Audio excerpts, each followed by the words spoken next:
রাজধানীর উত্তর থেকে মিরপুর মতিঝিল রুটে যাত্রীদের চলাচলে স্বস্তি এনেছে মেট্রো রেল। তবে এই রেলপথ তাপমাত্রা বৃদ্ধিরও কারণ হয়ে উঠেছে। গবেষণায় দেখা গেছে উত্তরা দিয়াবাড়ি থেকে মতিঝিল পর্যন্ত ২০ কিলোমিটার রেলপথ ও এর উভয় পাশে ৫০০ মিটার ব্যাসার্ধে তাপমাত্রা বেড়েছে ৩ থেকে ৫.৫ ডিগ্রি সেলসিয়াস। পরিবেশ বিষয়ক আন্তর্জাতিক সাময়িকী এনভায়রনমেন্টাল চ্যালেঞ্জেসে গবেষণাটি প্রকাশ হয়েছে। এর শিরোনাম impact of elevated transportation infrastructure on urban thermal environment in Dhaka megacity Bangladesh.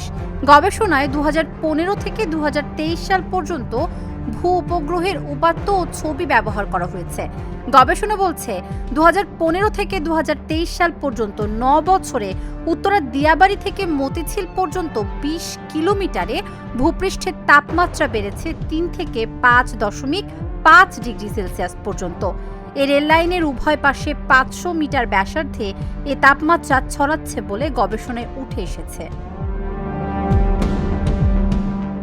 Uttara থেকে মতিঝিল পর্যন্ত মেট্রো রেল পথের এমআরটি লাইন ৬ একটি তাপ করিডোর হিসেবে কাজ করছে। উত্তরা, মিরপুর, ফার্মগেট ও মতিঝিল এলাকায় সবচেয়ে বেশি তাপমাত্রা বৃদ্ধির তথ্য পাওয়া গেছে।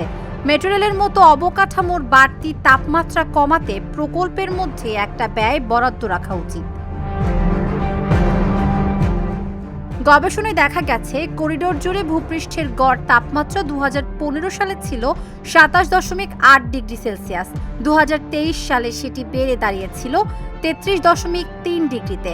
২০২০ সালে সর্বোচ্চ তাপমাত্রা নথিভুক্ত করা হয়েছে ৩৬ ডিগ্রি সেলসিয়াস। এ গবেষণায় যুক্ত ৬ জন গবেষক ২০২২ সালে কাজ শুরু করেছিলেন ও ২০২৪-এ শেষ করেন।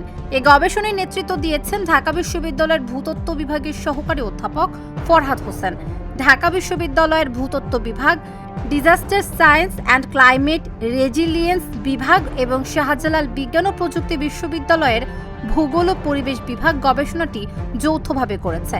বিজ্ঞান ও প্রযুক্তি মন্ত্রণালয়ের বিশেষ গবেষণা অনুদানে এটি পরিচালিত হয়। একটি শহরে ২৫% সবুজ এলাকা থাকা উচিত, যা ঢাকায় ১০%-এরও নিচে। ফলে মেট্রো রেলের মতো অবকাঠামোর কারণে তাপমাত্রা বাড়ছে। গবেষকদের পরামর্শ, মেট্রো রেলের মতো বড় স্থাপনা নির্মাণের ক্ষেত্রে পিলারগুলোর গা ঘেঁষে লতা জাতীয় গাছ লাগানো, স্টেশনের ছাদ সহ লাইনের দুই পাশের ভবনগুলোর ছাদে ছাদ বাগান করার মতো পদক্ষেপগুলোই পারে তাপমাত্রা হ্রাস করতে। তাবাসসুম সেজুথি, ঢাকা জার্নাল।